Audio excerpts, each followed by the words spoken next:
Jadi Tuhan Yesus sebelum dunia ini ada, dia sendiri sudah memiliki kemuliaan di hadirat Bapanya sejak kekekalan. Kenapa? Karena Yesus Kristus adalah firman Sang Bapa yang sejak kekal dan satu di dalam Sang Bapa sejak kekal. Wah, benar-benar. Karena tidak ada waktu, tidak ada masa di mana Yesus Kristus atau Sang Firman itu tidak di dalam Bapa.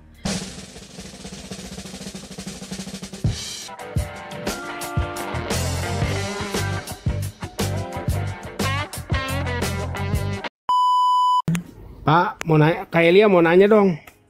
Ya silakan, mau tanya apa? Praeksistensi, Pak. Praeksistensi siapa? Praeksistensi Yesus di Yohanes 17 ayat 5. Kan ada orang yang nggak percaya praeksistensi. Itu ada nggak Yesus sebelum dunia ada? Oh ada dong. Kita lihat ayatnya ya. Sebelum dunia ini ada loh.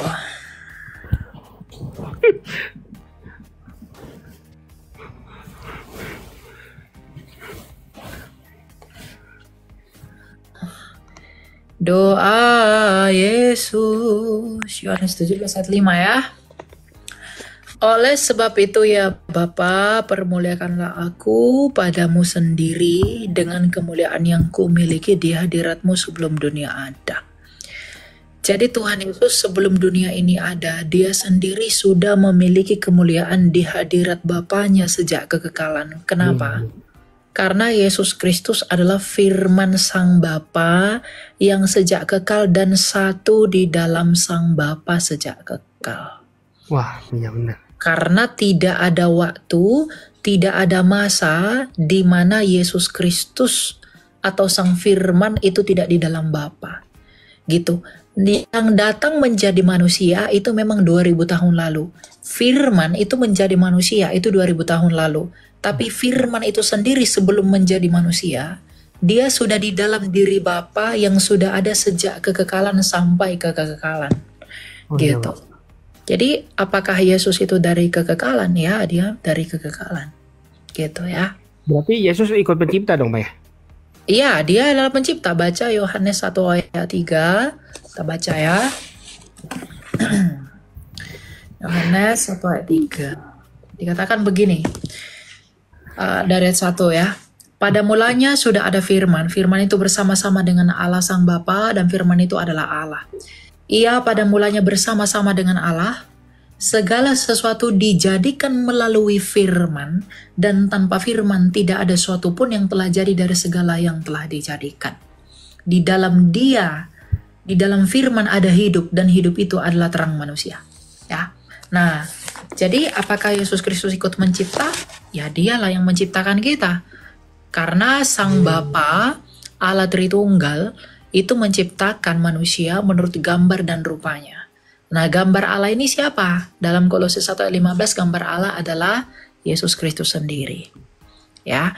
Nah makanya ketika manusia yang adalah ciptaan firman ini rusak, maka firman ini sendirilah yang datang memulihkan yang rusak itu. Agar apa? Agar ia menempel kepada yang rusak ini, agar di dalam dia, di dalam Yesus Kristus, kita bisa menjadi ciptaan yang baru melalui baptisan.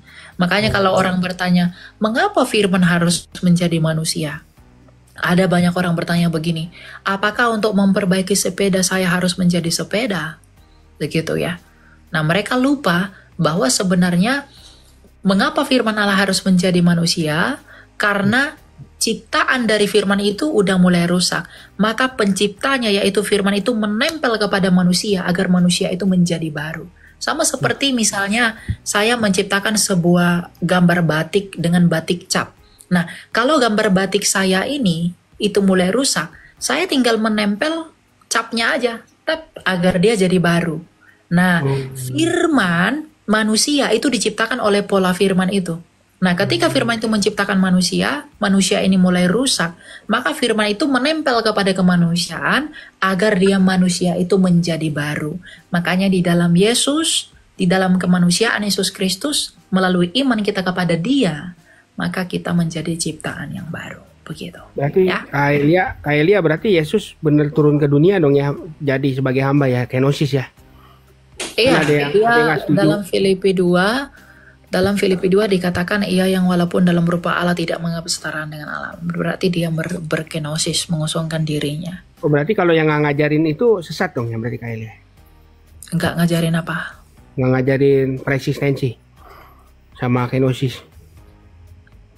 Ada yang Iya. bilang Yesus adalah manusia biasa kan yang Oh diutus enggak, itu salah itu. Karena hakikat keilahiannya tidak pernah berpisah sekalipun dia berinkarnasi, brother. Cuma dia melakukan perendahan gitu, jadi berkenosis istilahnya. Ya. Ya, makasih Kak. Memberkati. Oke, Tuhan berkati ya. Nah, gitu. Ya, Yesus adalah Sang Firman. Yesus adalah Sang Firman itu harus dipahami dalam terminologi kekristenan ya teman-teman. Gitu, karena terminologi agama lain nggak bisa memahami hal itu dengan sempurna. Ya, halo Ali Mudin, selamat malam. Iya, halo, malam. Akan brother mau tanya apa? Ada yang mau ditanyakan? Silakan.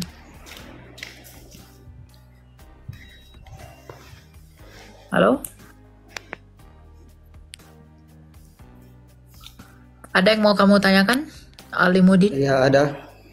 Ya, silakan. Apa itu? Bisa dijelaskan Mhm. ciri khas itu Yesus kayak gimana? Apanya Yesus yang mau saya jelaskan? Tentang kepribadiannya. Kepribadiannya. Yang pertama, Yesus Kristus adalah pribadi yang suci, tidak berdosa. Yang kedua, Yesus Kristus karena suci dan tidak berdosa, dia sendiri telah mati, dan tidak hanya mati namun telah bangkit di dalam sejarah. Dan yang ketiga, Yesus Kristus adalah satu-satunya yang telah turun dari surga, lalu naik ke surga disaksikan oleh banyak mata. Dan yang paling penting, Yohanes 14:6, Yesus Kristus mengatakan bahwa dia adalah jalan, tapi tidak hanya jalan, dia adalah sang kebenaran, bahwa di dalam dialah kita beroleh kebenaran, dan dia adalah hidup itu sendiri. Dia sendiri berkata bahwa tanpa melalui dia, kita tidak bisa bersatu dengan Sang Bapa. Ya, nah jadi kalau dikatakan siapa itu Yesus, Yesus Kristus adalah pribadi yang terbesar dalam sepanjang sejarah yang datang ke dunia ini menjadi manusia. Orang Farisi nggak bisa membuktikan dia berdosa, Pontius Pilatus nggak bisa buktikan dia berdosa, rasul-rasul begitu mengagumi dia, begitu. Itu Tapi kenapa dalam Kristen bahwa Yesus itu adalah Tuhan? Coba dijelaskan. ya, Yohanes 13 ayat 13, Yesus sendiri mengakui dirinya adalah Tuhan. Matius 28 ayat 19. Coba dibacakan ayatnya Oke, kita bahwa baca. dia menganggap dirinya adalah Tuhan. Oke, kita baca Yohanes 13 ayat 13.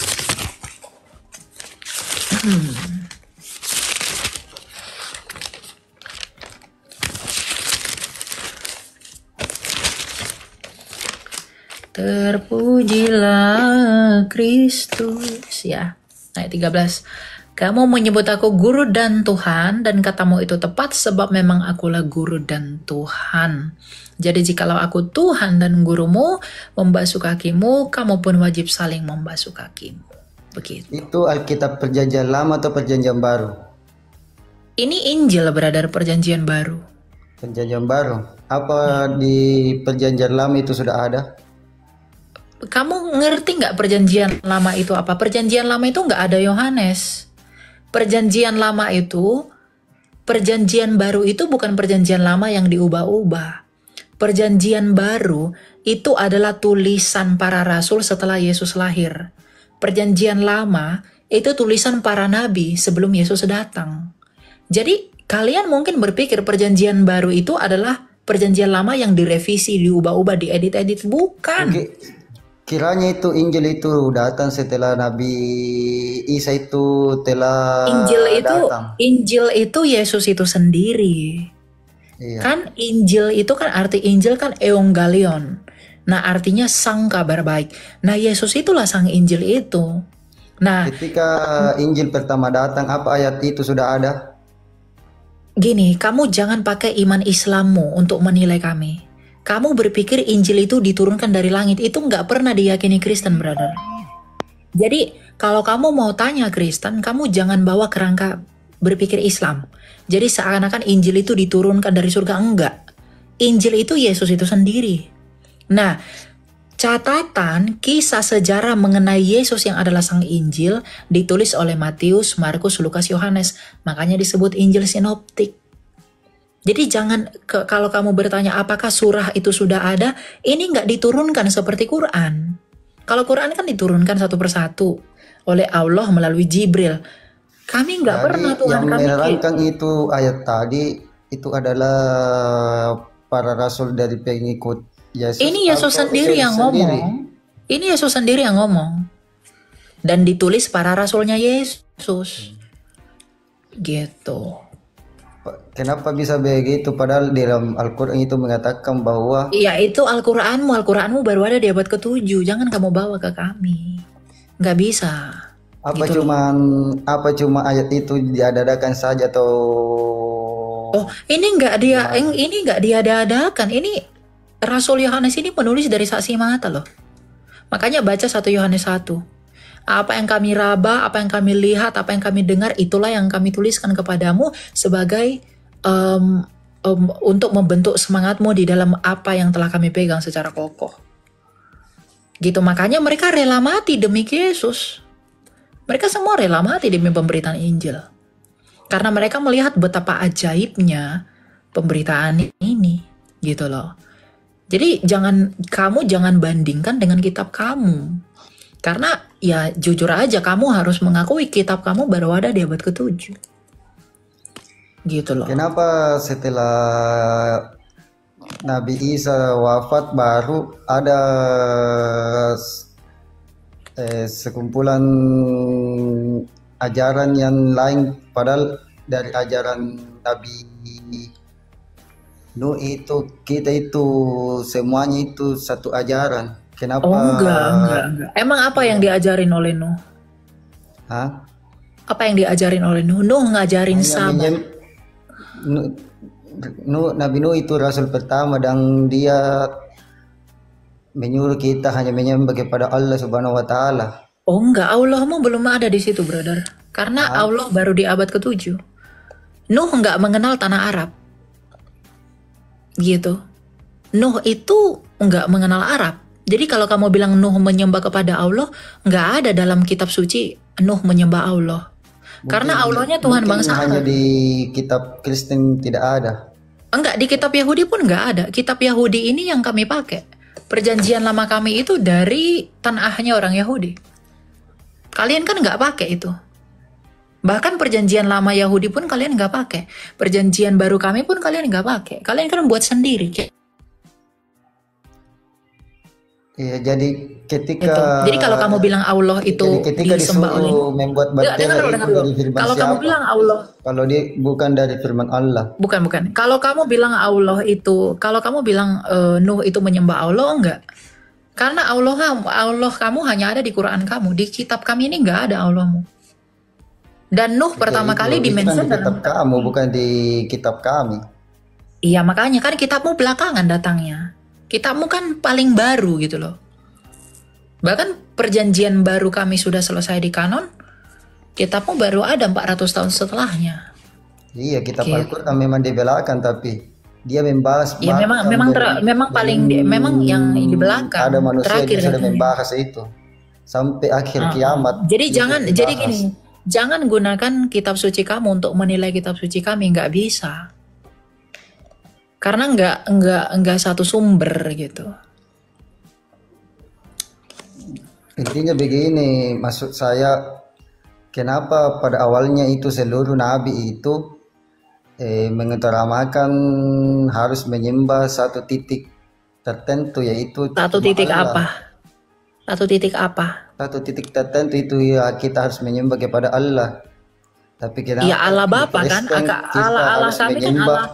Allah kami kan Allah Bapa. Nah, Iya. kalau kamu mengatakan para nabi di dalam iman kami menyembah Allahmu, Allah kami sebut Bapa. Kamu pernah nggak nabimu atau kamu pernah nggak menyebut Allahmu sebagai Bapa? Nggak pernah kan? Jadi Itu jangan sebagai sama. bapak di Kristen itu kontesnya kayak bagaimana? Ya dia adalah Bapa. 1 Korintus 8 ayat 6.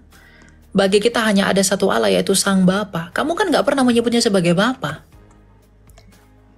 Ada nggak di Quran dia disebut Bapa? Nggak pernah kan? Nggak ada. Memang kalau orang Nah, makanya Muslim itu belajar Quran dengan tidak tepat. membuktikan bahwa Allahmu bukan Allah kami. Jadi jangan samakan gitu loh. Ya, gitu. Jadi kalau kamu bilang ya kamu percaya dengan Allahmu, ya udah percaya aja Allahmu yang diperkenalkan di abad ke-7 di tanah Arab. Udah itu aja. Jangan kamu sama-samakan dengan Nuh yang ada di kitab kami. Nuh nggak mengenal Allah. Itu jauh sebelum zaman Yesus, apalagi sebelum kalian. Wong jarak Yesus ke kalian aja 700 tahun. Gimana bisa sama? Gitu loh. Kamu harus menerima data histori. Kalau kamu hanya berandai-andai ya walau alam. Nggak bisa nyambung nanti. Kalau kamu paksakan terus. Itu ya, jadi saya harap kamu ngerti, belajar yang banyak. Saya harap kamu rendah hati mau belajar dan kamu menemukan kebenaran, ya. Ya.